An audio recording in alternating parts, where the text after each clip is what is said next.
I wanted to talk about my thoughts on some of this year's announced games. Stay tuned. Happy June! E3 has arrived and YouTube is buzzing with the sound of happy and annoyed gamers. I hope everyone is content with what has been announced. I am for the most part. There were a few new and familiar titles such as Tunic, Control, Death Stranding, The Last of Us 2, and a few others. Before I get into those, I wanted to start off with Resident Evil 2.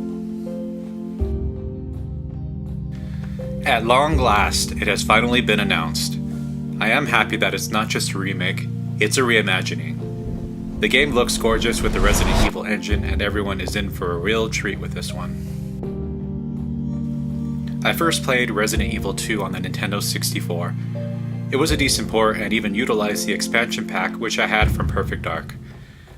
This allowed for a higher resolution up to 640 by 480. The music was even higher quality than that of the PlayStation version. The FMVs were highly compressed and it was astonishing that they were even included at all. But it didn't detract from my overall impression at all. Let me tell you, I played this game so many times and it never got old. I always preferred playing Claire's scenario first over Leon. I felt that Leon was better suited for scenario 2 for some reason, and the story seemed to flow better this way.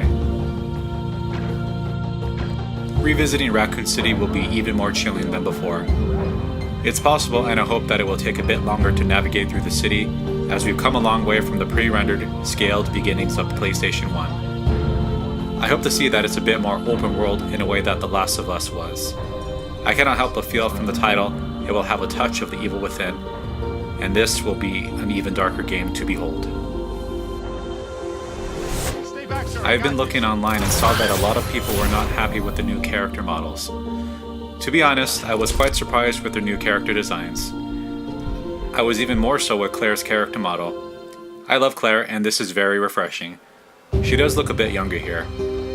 I am not concerned with what she looks like, but more what she's wearing. From what is able to be seen, her costume is far superior to that of the original game. I wasn't too much a fan of the biker look, so this is a nice change.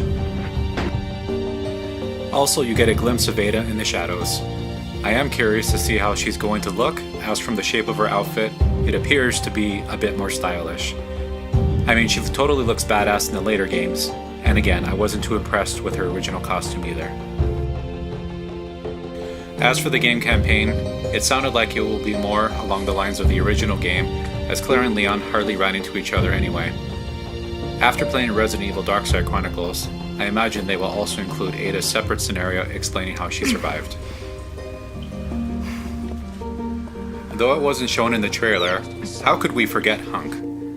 I would also hope that he would fit in as a major character and not just a bonus scenario like in the original game. Who knows? I suppose it may be possible that they may rewrite the original story and take it into a different direction. It could be possible to change things up a bit as long as the core story remains unchanged. This could also lead into a Resident Evil 3 reimagining as well, I would hope. Perhaps Jill will even make an appearance as Resident Evil 3 happened close to the events in this game. With the release of this remake, could others be on the way too? Is Raccoon City due for a fresh coat of paint? I certainly hope so. The series deserves a retelling for the few who never experienced the older titles. Control is a game from Remedy, who have brought us such titles as Alan Wake and Quantum Break. From the visuals alone, it reminds me of Inception, and I am definitely intrigued. I could use more games with trippy visuals in my library, and this looks like it will be a fun ride. Of course I'm excited for this game. I enjoy Kojima's masterful and sometimes complicated storytelling and pristine visuals. And with even more footage of this game, I have more questions than answers, and who the fuck cares? It's Kojima! Take my money already and hurry up and release this game.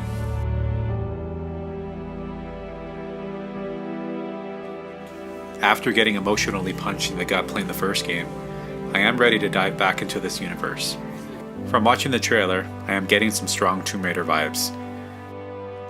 The game world is already looking much more bleak, violent, and detailed than before.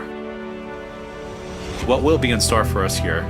Set 5 years after the events of the first game, we will control Ellie, and though I haven't really been following much of the development, I heard that Joel is going to be an antagonist. We will just have to wait and see. This isometric game is inspired by the Zelda series and looks to be absolutely gorgeous and deadly at the same time.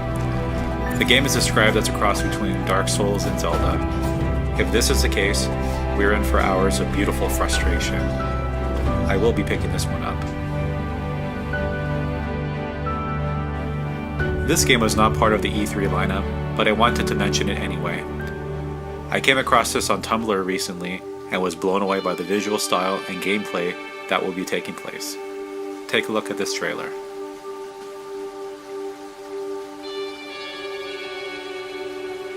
Welcome to suburbia, just outside the city. Sometime in 1980X.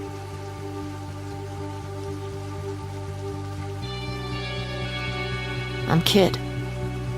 Back then, I was just another teenager stuck between the limitations of innocent youth and the obligations of inevitable adulthood. But for me, everything changed when I discovered the local arcade, finding new worlds and new meaning in video games. For every visit I made, every game I uncovered, every move I mastered, every demon I defeated, I felt stronger, more confident.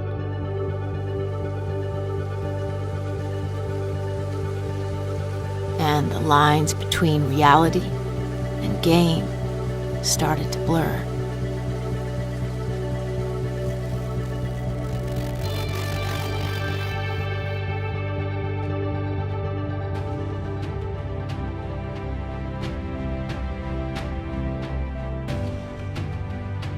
What games are you all excited for?